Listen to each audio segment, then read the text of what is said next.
Howdy, guys, and welcome to night 66 of Big Brother Season 23's overnight feed recaps.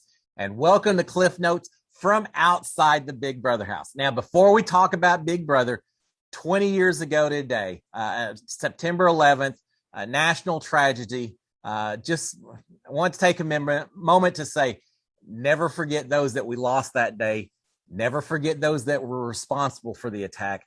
Never forget those that we lost since then as we responded as a nation against that tragedy.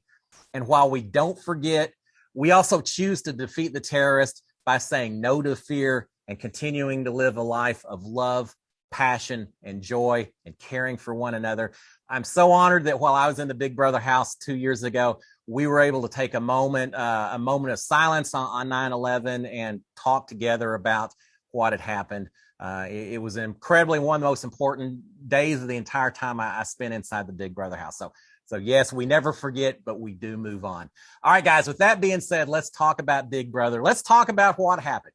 And I got to say, not a whole lot happened last night. Everyone went to bed a little bit early, getting ready for a very important veto competition today. Every veto is the most important veto of the whole season, it seems like, but today truly is probably the most important veto of all, at least for one person inside this house. So as a refresher, let's remember Kyland won the HOH competition that was held after the double eviction live episode. He won the competition, or won the HOH. Nominations were held yesterday. And as expected, based on what we've been seeing on the feeds, Kyland has put up Tiffany and Hannah, with Tiffany as the target. Now, Tiffany needs today's veto. It's that cut and dry. Tiffany needs to win today's veto, or else there's a very high likelihood that she's heading out the door and over to the jury house. She knows she's the target, and she's been trying to laugh it off throughout the evening, making some jokes about it and everything else. But she is obviously upset, as would anyone, feeling like Tiffany has played such a fantastic game, and now she's seeing it potentially all at risk. I'm saying this veto is going to be huge for. So again, Tiffany is the primary target. Hannah is also on the block. Just one little thing to point out. We haven't seen the nomination ceremony yet. Live feeds weren't on during that time. But based on what Big D told Kyland later, apparently Kyland's nomination speeches were rather long, rather lengthy. Imagine that. Who would have expected that from Kyland? Yeah, apparently he went on a little bit talking about why he was nominating Tiffany and Hannah, and spent a lot of time doing it. So that was pretty funny. We had lots of one-on-one conversations with Kyland yesterday, both before and after the nominations, as would be expected with the Kyland HOH. Perhaps the most important of all the conversations was a conversation that he had with Hannah. He hinted to her before the nominations that she was going to go on the block, and he was asking if she was okay with that. What do you say? No, I'm not, but are you asking permission, or are you just kind of telling me? But he asked her about that and said, would you be okay with it if you go on the block, but you're not going anywhere? You're safe. Well, she ends up saying, look, I'd feel a lot more comfortable about it if I don't stay on the block, even if you put me up there. And she said, if you won veto and pulled me off, if someone else won veto and you convinced them to pull me off, I would be forever grateful to you. I would trust you. I would be loyal to you. Hannah ends up making basically every promise you can make to an HOH in exchange for getting pulled back off the block if she was to get put on. She'll vote the way he wants her to vote. She promises she won't put him up. She promises if she wins a veto, she'll use it against Kyland. So she's promising everything but the kitchen sink to Kyland if he'll at least make sure that she's not still on the block come Thursday night. So it's she feels threatened, but I think she understands that she probably really isn't the primary target. But if Tiffany wins veto, that could all change. After the nominations, they have another conversation together.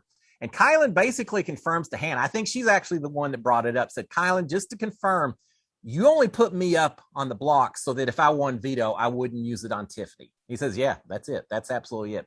And that probably is a big part of it. The main part of it, I expect. So I think Hannah's feeling better knowing that potentially is the case. You don't ever want to be on the block, but she is feeling better and thinking it truly could be Tiffany heading out the door, which her ride or die. That's not great for Hannah, but at least it's not her, right? All right, Tiffany is talking to the cameras at one point. She's saying she isn't going to give up. She just has to win the veto. And we've seen it before. Alyssa won the veto to save herself. Now it's Tiffany's turn. She's saying she's going to do what it takes to win veto. She's saying no one should be surprised. I would have been amazed if I didn't get nominated. I knew it. Y'all had to know it as well, right? Once Kylan won, it seemed like a very, very high possibility, Tiffany. So yes, no one completely surprised about it. We have after that? We've got somewhere in here, lots of time spent cooking dinner last night. There's a lot of non-game stuff that happened. Lots of time spent cooking dinner last night. I got to say, a lot of the food that Ozza cooks looks extremely tasty.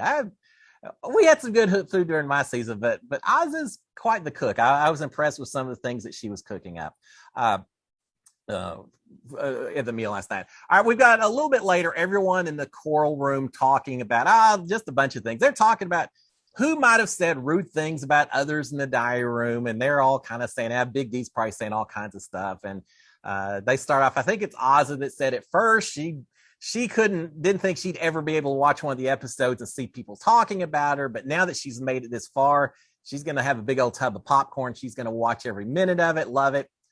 It's tough watching yourself on a season of Big Brother. We'll see what they think when they get out. I still haven't watched my entire season, but they're all talking about who may have said things about them and whether they're going to take it personally or not. And for the most part, they're saying, yeah, I'm not going to worry too much about it.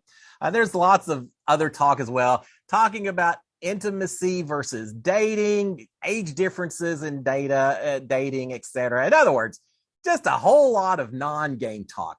And they're enjoying all the treats that Hannah received in her HOH basket. So just as a little FY, since we got a little extra time today, as a little FY, if you win the HOH as part of the second half of a double eviction ceremony, you never get the room, because then a little bit later in the evening, you have a new HOH competition. Someone else wins HOH. So Hannah never officially got an HOH room, but that doesn't mean that she didn't still get her letters or a letter. She didn't get all of her treats, an HOH basket, get pictures. So she got all of that stuff, and she's got it downstairs, and they're enjoying all of that. The one thing that she didn't get that she's probably missing is music, because we were in the same situation. Nicole won HOH as the second half of the double. Immediately after that, Mickey won the next HOH. And so Nicole never actually got her music loaded up onto the little iPod shuffle. I think it was Backstreet Boys is what she wanted, and eventually she got it. But so just a little FYI, Hannah did not get her music, but she got basically everything else. Now, theoretically, Kylan did have the option. He could have gone into the diary room and said, hey, just to be nice, since I've already been HOH a couple of times and had some of my music, could y'all load up whatever Hannah wanted for her HOH? Could you load it up on that shuffle and we'll have that for this week instead? He could have done that, and Big Brother producers would have done it for him. Would have been pretty nice in terms of developing and building a little bit of a relationship with Hannah, wouldn't it? Just a thought. Just one of those thoughts I picked up while I was in the house and such. So there you go. All right, we've got Kylan in bed reading his 3 HOH letters. This is his third HOH. Kylan's got quite the resume that he's building up. So he's reading his 3 HOH letters. Another FY, I didn't get to keep my letter. I got it all week long while I was in the HOH room. But then when I left the room, I had to leave my letter up there. I'm kind of jealous of Kylan getting to hold on to his letters. It's pretty cool. So there you go.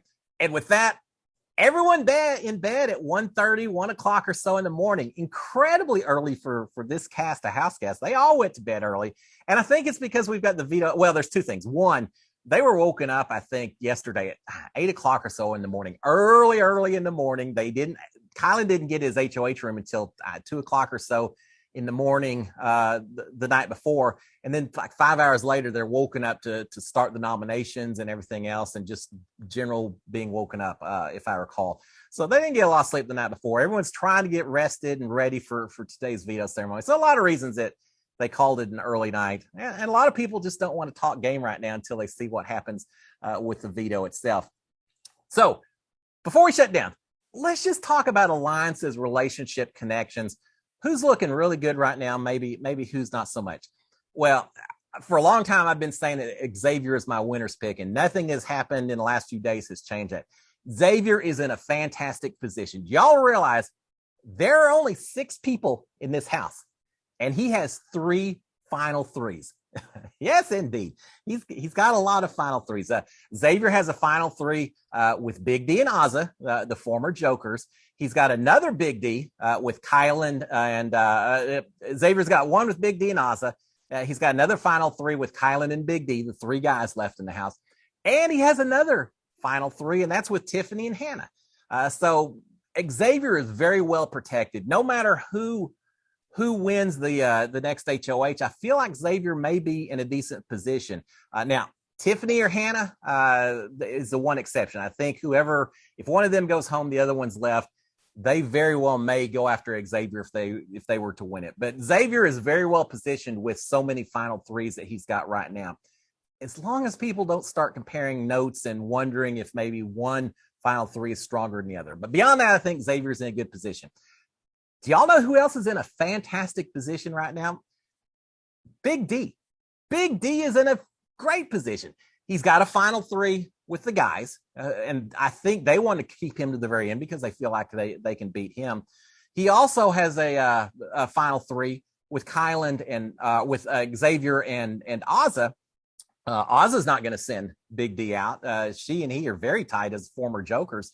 Really, from Big D's position, the only person that would represent a huge threat to him is whoever's left. If Tiffany or Hannah, if one of them goes home, the other one very well doesn't really have any connection with Big D. I could see, let's say Tiffany goes home. I could see if Hannah wins that she potentially could put up Big D and Xavier. So those two guys, one of them may be in danger. But really, as I look at this, Xavier in the best position, Big D probably in the second best position, and then maybe Xavier in the third. Just a thought. It's a little too early to start talking about final takes. Maybe not so much. But I know Xavier's got good relationships with everyone. I didn't realize that Big D, he's played a heck of a social game. His competition games, not so much, but from a social game, he's gotten himself in a pretty good position. We've seen him starting to talk more and more about, hey, why would you take me? I'm not going to win against anyone. That's the one drawback. Big D's in a fantastic position to get to the final two, in a horrible position to win the grand prize. But he's going to be with us for a little bit longer, I do believe. All right, there you go, guys. Again, not a whole lot, but I did want to check in with y'all today. Veto today, it's going to be huge. If Tiffany doesn't win, then I think the rest of this week's going to be a little predictable. I think we know where it's going to go. If Tiffany does win, I would guess that Ozza maybe goes up on the block in replacement of her. So it's Ozza and Hannah. I don't know who's the target at that point. I suspect it's Hannah, but it's certainly going to throw a bit of a wrench in the plans of Kylan if that happens. I think the guys are safe no matter what this week, but we'll see which of these three ladies may be facing their last week in the house. And remember, it's a double eviction next week, so just because one of the ladies is going home Thursday doesn't mean we may not be losing one of these guys also, and we may still see some things balance out. So, guys, y'all have a wonderful Saturday. I'm going to be watching my Aggies play some football, Gig 'em Aggies. Y'all have a great one. I'll be back tomorrow. We'll talk all about the veto competition, the winner, and the implications going forward. Y'all have a great one, guys. SKD 143. Cheers, my friends. Bye.